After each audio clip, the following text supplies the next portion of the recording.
우리 서해 앞바다를 유린하던 중국 민병대의 정체가 만천하에 드러났습니다. 외신에서는 이들 불법 어선단을 어선함대라고 부르고 있으며 차이니즈 낚시선단이 고유명사로 등록될 정도로 전 세계의 명성을 떨치고 있죠. 중국과 가까운 우리나라도 매년 큰 피해를 겪고 있는데요. 직간접적 재산 피해 규모만 연간 1조 2천억 원에서 2조 5천억 원에 육박하는 데다 저인망 쌍끌이 방식으로 박박 긁어가 산란기 물고기나 치어는 물론 희귀어종까지 몽땅 쓸어버려 서해 생태계를 엉망으로 만들고 있습니다. 워낙 피해 규모가 크다 보니 우리 해경에서도 주기적으로 이에 대한 대응 훈련까지 벌일 정도인데요. 지난 28일엔 중국 어선의 집단 침범 상황을 가정해 대규모 단속 훈련까지 벌였을 정도입니다. 상황이 이러함에도 중국 정부는 어디까지나 민간 어선단의 일탈이나 부주의였다라며 공산당이 개입에 선을 그었는데요. 그러나 그동안 뜬 소문처럼만 떠돌던 중국 정부 배후설의 강력한 증거가 포착되어 화제가 되고 있습니다.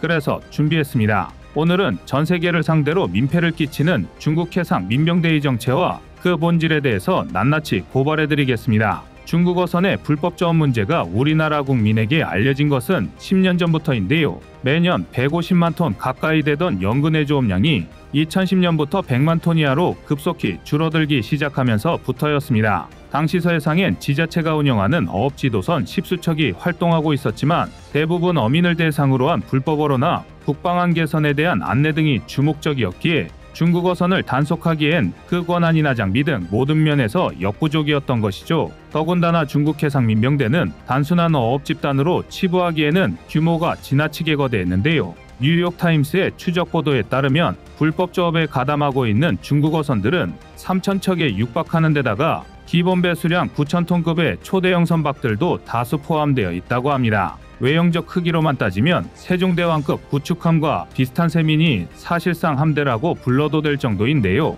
CNN에 따르면 중국 해군 보조함대의 선봉장 역할을 하는 전업 해상민병대의 경우 자동화 무기와 보강된 선체로 기본적인 무장을 갖추고 있다고 하니 겉모습만 어선으로 위장하고 있을 뿐 전투정이나 마찬가지입니다. 이들은 실제 어업 활동을 하지 않기 때문에 어선 내부의 무기실과 한약고를 갖추고 있고 뱃머리와 현측에 중기관총이나 기관포용 총안을 뚫어놓는 경우도 많은데요. 모두 유사시 짧은 시간 안에 군함으로 목적을 변경하기 위한 수단입니다. 비록 이들의 무장이 해군 함정에는 큰 위력을 발휘하지 못할지라도 해경의 경영함정이나 민간어선에는 치명적인 피해를 주기 충분합니다. 그런데 중국 민간어선단에 웬 민병대가 포함되어 있는지 의아하실 텐데요. 이는 언론을 통해서 잘 알려진 1대1로 사업과 일맥상통하는 부분이 있습니다. 중국은 일단 어떻게든 명분만 만들어내면 그걸 빌미로 말도 안 되는 요구를 하고 심지어 그 명분이 오직 자신들만 인정하는 억지라 하더라도 이 기조는 절대 바뀌지 않는데요. 중국은 사채나 다름없는 경제 침략을 기반으로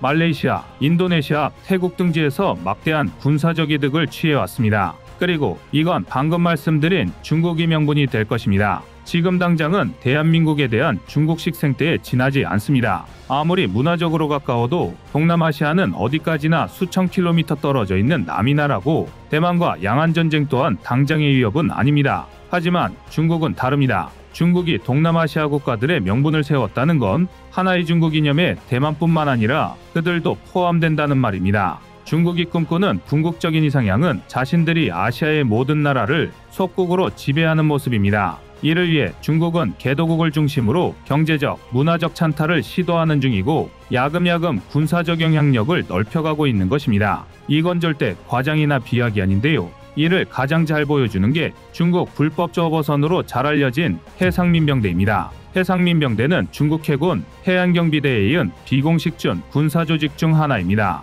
다만 표면적으로는 상업 어업 활동을 가장한 민간 선박 집단으로 구성되어 있을 뿐인데요. 그러나 실상은 수뇌부의 중국 해군 출신 퇴역 장교와 병사들이 대거 포진한 무력 집단입니다. 이들은 중국의 해양 권력을 지원하고 영토 및 관련 이슈에서 중국 이익을 촉진하는 임무를 수행하는데요. 심지어 필요에 따라 군사적인 임무를 수행하기도 합니다. 일례로 지난 2021년에는 중국 해상민병대 소속 선박 220여 척이 남중국해 휘선리프를 불법 점거하는 만행을 저질렀습니다.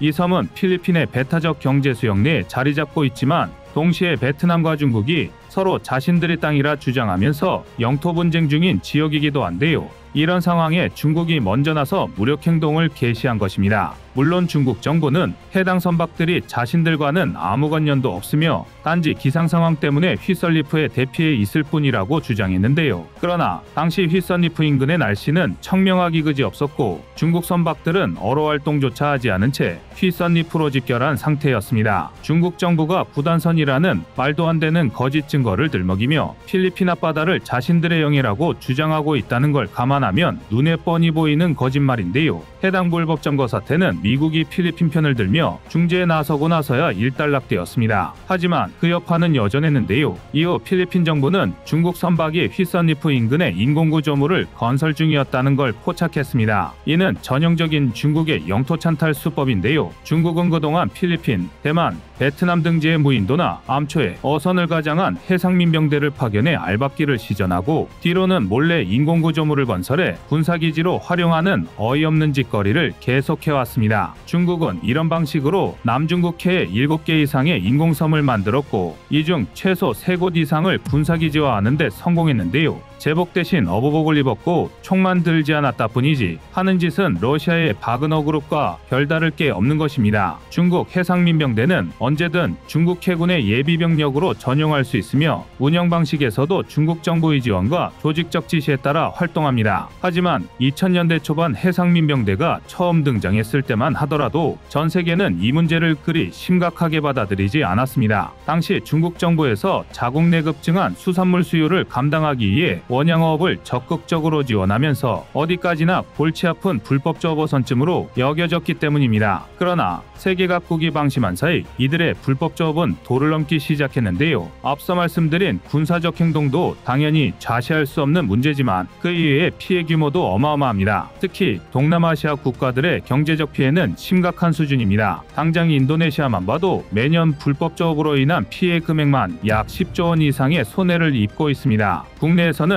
지난 2016년부터 인도네시아가 해상 폭파 조치로 대응하면서 마치 중국 불법 저어선을 뿌리 뽑은 것처럼 알려졌지만 여전히 인도네시아 영해에는 불법 저어선으로 위장한 중국 해상민병대가 판을 치고 있습니다. 오히려 이제는 인도네시아 측에서 먼저 중국과의 관계 개선을 위해 어선 폭파 중단을 고려하고 있을 정도입니다. 어업이 경제 규모에서 큰 비중을 차지하지 않는 대한민국은 이게 사회 전반에 걸친 심각한 문제로까지 번지지 않았지만 세계 2위 수산물 생산대국인 인도네시아 같은 나라들은 국가 경제의 근간이 흔들릴 만큼 심각한 문제입니다. 대한민국의 서해 역시 이들 때문에 큰 손실을 보고 있는데요. 인천어업관리국에 따르면 이렇게 불법 저업으로 납포되는 배는 한 해 250척으로 날이 갈수록 수법이 대범하고 악랄해진다고 합니다. 최근 인천어업관리본부가 공개한 바디캠 영상을 보면 3,000톤급 한국 경비함정이 중국 불법 저어선을 불시 점검했는데 어선의 생선 창고엔 허가받지 않은 어종은 물론 꽃게 등 불법 저업물이 가득했습니다. 이들이 사용하는 장비를 보면 애초에 그물을 이중으로 엮어 치어조차 빠져나갈 구멍이 없게 만든 그물을 써 서해의 바다까지 쓸어버리고 있어 경제적 피해뿐 아니라 우리 바다의 생태계마저 박살을 내는 것입니다. 직접적인 피해가 큰 만큼 우리 해경이 직접 사격을 하는 등 강경 대응도 불사했지만 효과는 그때뿐이었습니다. 해경이 외교 분쟁을 염두에 두며 치안 유지에 필요한 최소한의 무장만 하고 있는 것을 눈치챈 것인지 지난 2020년을 기점으로 중국 불법 저어선들이 다시 기승을 부리기 시작했는데요. 문제는 여전히 이들이 민간인 신분이라는 탈을 쓰고 있다는 것입니다. 마음 같아서는 함포를 동원해 하나하나 격침하고 싶지만 일정 이상의 무력을 사용할 경우 자칫 필요 이상으로 양국 간의 긴장과 갈등이 증가할 수도 있습니다. 중국이 그토록 원하는 명분이 생길 수도 있다는 건데요. 억울한 일이지만 국제관계에 있어서는 쉽게 생각할 수 있는 문제가 아닙니다. 대한민국과 중국 간의 외교 문제는 정치, 경제, 군사 문제로 비화할 가능성도 충분합니다. 이는 깊어가는 미중 갈등 속 캐스팅 보트를 진 대한민국을 어떻게든 굴복시키고 싶어하는 중국 입장에서 가장 원하는 일입니다. 결국 대한민국이 동원할 수 있는 최대 무력은 해경 레벨이 한계인데요. 해안경비대가 총기를 비롯한 무장체계를 사용하는 것은 주로 경고 및 억제의 목적이기에 경계와 단속 활동으로 간주됩니다. 해경 역시 고성능 드론과 무인 헬기를 지속해서 추가 투입하고 있으며